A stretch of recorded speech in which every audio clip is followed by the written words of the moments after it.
लोकतंत्र तानाशाहों से नहीं मरता। लोकतंत्र तब मरता है जब संस्थाएं बिक जाती है और जनता चुप हो जाती है। आज हम बात करेंगे लोकतंत्र के उन अपराधों की जिन पर अक्सर कोई बात नहीं करता। नमस्कार, मैं हूं महेंद्र और आप देख रहे हैं समीक्षा।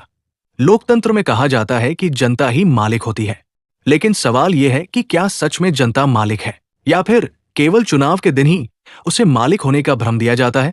लोकतंत्र 4 स्तंभों पर खड़ा माना जाता है: विधायिका, कार्यपालिका, न्यायपालिका और पत्रकारिता।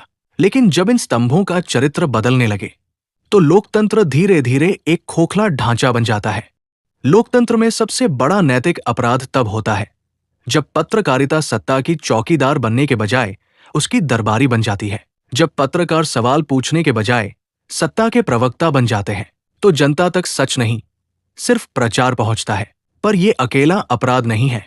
लोकतंत्र का दूसरा बड़ा नैतिक अपराध है जब न्याय का मंदिर सत्ता के प्रभाव में झुकने लगे, क्योंकि यदि न्याय ही निष्पक्ष न रहे तो फिर आम नागरिक के पास अन्याय के खिलाफ खड़े होने का कोई रास्ता नहीं बचता। तीसरा अपराध तब होता है जब प्रशासनिक तंत्र संविधान का सेवक बनने के बजाय राजनीतिक सत्ता का सेवक बन जाता है। तब कानून का राज नहीं रहता, बल्कि व्यक्ति का राज शुरू हो जाता है। तब जनता लाभान्वित कम, प्रताड़ित होती अधिक नजर आती है। चौथा अपराध है जब चुनाव जनता की इच्छा से नहीं, बल्कि धन, प्रचार और ध्रुवीकरण से तय होने लगे। ऐसे चुनाव लोकतंत्र नहीं, बल्कि लोकतंत्र का अभिनय होते हैं। ऐसे चुनाव लोकतंत्र और चुनाव आयोग का मजाक उड़ाते नजर आते हैं। पांचवा अपराध है जब विपक्ष अपना कर्तव्य भूल जाए। लोकतंत्र में विपक्ष केवल विरोध करने के लिए नहीं होता, बल्कि सत्ता को जवाबदेह बनाए रखने के लिए भी होता है। लेकिन यदि विपक्ष ही चुप हो जाए तो सत्ता का अहंकार बढ़ना तय है।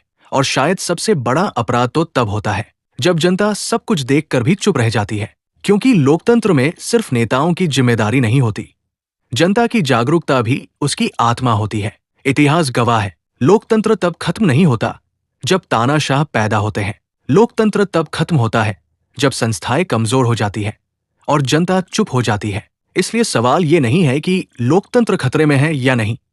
असल सवाल यह है कि क्या हम सच को पहचानने और बोलने की हिम्मत रखते हैं या फिर चुप रहकर इन नैतिक अपराधों के साझेदार बन रहे हैं। धन्यवाद। आप देख रहे थे समीक्षा। आपका समर्थन ही मेरा साहस है।